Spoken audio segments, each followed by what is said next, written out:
क्रोध एक ऐसी चीज है जिसमें हम दूसरे की गलतियों की सजा अपने आप को देते हैं। कई बार सामने वाला ही गलत है और उसकी गलती की वजह से हमें क्रोध आता है और हम क्रोध आकर अपने बीपी को शूट अप करके और अपनी तबीयत को खराब करके और अपने रिश्तों को खराब करते हैं। कई बार तो ऐसा भी होता है कि हम ऑफिस का गुस्सा घर में आके निकालते हैं, उससे घर का एटमॉस्फेयर खराब होता है। तो आप क्या ऐसा करें कि जिससे, एक तो ये तरीका होता है कि आप अपने क्रोध को अंदर अंदर ही पी जाएं, तो वो और भी ज्यादा डेंजरस होता है, क्योंकि वो फिर अगर आप अपने क्रोध को दबाते हैं तो आपका क्रोध और ज्यादा जो है आपके लिए भयंकर रूप से बाहर आता है और वो फिर तरह तरह की बीमारियों के रूप में आपको मिलता है। तो आप ऐसा क्या करिए कि आपको अपने क्रोध को दबाना भी ना पड़े और आपका क्रोध जो है वो आए ही ना, कुछ ऐसा हो कि क्रोध आए ही ना। आप इतने बैलेंस नेचर के हो जाइए कि क्रोध आपको आए ही ना, छोटी छोटी बातें आपको परेशान करें ही ना। तो उसका आज मैं आपको 2 तरीके बताऊंगी। पहला तो स्वर विज्ञान की मदद से कैसे आप अपने क्रोध को काबू में कर सकते हैं, और दूसरा तरीका मैं आपको बताऊंगी मुद्राओं की मदद से कैसे आप अपने क्रोध को पूर्ण रूप से नियंत्रित कर सकते हैं। और इसको सिर्फ ऐसा नहीं है कि एक टाइम पे जिस वक्त क्रोध आ रहा है उसी वक्त आपने नियंत्रित किया। आपका क्रोध हमेशा के लिए खत्म हो जाएगा, आएगा ही नहीं। आपका दिमाग बिल्कुल बैलेंस हो जाएगा और धीरे धीरे आपका स्वास्थ्य भी इस वजह से इम्प्रूव होगा। लेकिन दोस्तों, उसके पहले अगर आपने मेरे चैनल को सब्सक्राइब नहीं किया तो जरूर कर लीजिए, और अगर इन्फॉर्मेशन पसंद आती है तो सबके साथ शेयर कीजिए, क्योंकि क्रोध एक ऐसी आग है जो बहुत घरों को जला देती है, बहुत रिश्तों को जला देती है। इसलिए क्रोध किसी को भी ना आए, यही सबके लिए अच्छा है। सबसे पहले हम बात करते हैं स्वर विज्ञान की मदद से हम कैसे क्रोध हमारा आए ही ना, इस बात को नियंत्रित कर सकते हैं। तो जब भी आप दिन के टाइम में, जो डे टाइम होता है, इसमें आप कोशिश करिए कि आपका ज्यादा से ज्यादा टाइम पे लेफ्ट नॉस्ट्रल ही एक्टिव रहे। अगर लेफ्ट नॉस्ट्रल आपके हेल्थ के हिसाब से भी यही अच्छा होता है कि दिन में आपका लेफ्ट नॉस्ट्रल ज्यादा से ज्यादा एक्टिव रहे और रात में आपका राइट नॉस्ट्रल एक्टिव रहे।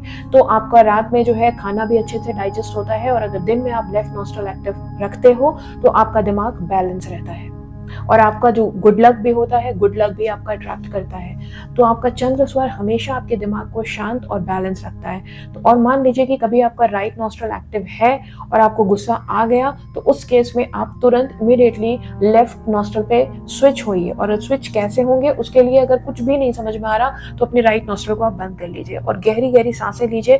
थोड़ी देर में आपका गुस्सा अपने आप ठंडा हो जाएगा, क्योंकि आपके अंदर जब लेफ्ट नॉस्ट्रल से जो है वो प्राणवायु अंदर जाना प्रारंभ होगी तो आपका गुस्सा ठंडा होने लगेगा। और अगर आप 1 से 2 मिनट तक अपने राइट नॉस्ट्रल को बंद रख के लेफ्ट से ब्रीथ करते हैं तो आपका जो है लेफ्ट नॉस्ट्रल अपने आप एक्टिव हो जाएगी। इसके अलावा आप 1-2 ग्लास पानी का पीकर भी अपने लेफ्ट नॉस्ट्रल को एक्टिव कर सकते हैं। तो ये तो तरीका है कि स्वर विज्ञान की मदद से आप इमीडिएट इफेक्ट में अपने लेफ्ट नॉस्ट्रल यानी जो है वो ईड़ा नाड़ी को कैसे एक्टिव कर सकते हैं। अच्छा, अब मैं बताती हूँ मुद्रा की मदद से आप कैसे अपने गुस्से को हमेशा हमेशा के लिए खत्म कर सकते हैं। क्योंकि देखिए, गुस्सा तभी आता है जब आप में फायर एलिमेंट जो है वो बहुत ज्यादा बढ़ा हुआ हो। तो फायर एलिमेंट बढ़ा अगर है तो आप में के हाथ में ये जो 5 उंगलियां होती हैं, इसमें थंब आपके फायर एलिमेंट को रिप्रेजेंट करती है। तो जैसे कोई तत्व अगर बहुत ज्यादा बढ़ा है और आपको उसको इमीडिएट इफेक्ट में कम करना है, तो कैसे करेंगे? ये जो थंब है यानी फायर एलिमेंट, इसको आप इस मुट्ठी में दबा लेंगे। यानी ये मुट्ठी आपको बनानी है, पर थंब बाहर नहीं, थंब अंदर रहना है। तो जब आपका थंब अंदर रहेगा और इस तरह से आप दोनों हाथ में एक मुट्ठी बनाकर रखेंगे जिसमें थंब आपने अंदर रखा हुआ है, ठीक है। जब थंब आप अंदर रख के मुट्ठी बनाते हैं तो जो आपका फायर एलिमेंट है उसको ये चारों एलिमेंट मिलकर वो एक काबू में करते हैं और वो बैलेंस हो जाता है। और जो एक एग्रेशन कई बार होता है ना, इम्पल्सिव नेचर जो होता है, एकदम जो आपका रिएक्शनरी बिहेवियर होता है, वो बिल्कुल से ठीक हो जाएगा और आपको खुद अपने स्वास्थ्य में इतना इंप्रूवमेंट नजर आएगा कि आपको आश्चर्य होगा। दोस्तों, स्वर विज्ञान को अपनी जिंदगी का एक पार्ट बनाइए और मुद्राओं के थ्रू अपने 5 तत्वों को बैलेंस कीजिए। ये बहुत आसान तरीका है और ये आपकी जिंदगी को बहुत ही अच्छे तरीके से बदल सकता है। तो उम्मीद करती हूँ कि आज की इन्फॉर्मेशन आपको जरूर पसंद आई होगी, और अगर आई है तो इसे सबके साथ शेयर कीजिए and please do not forget to comment. आज के लिए बस इतना ही। जय श्री राम।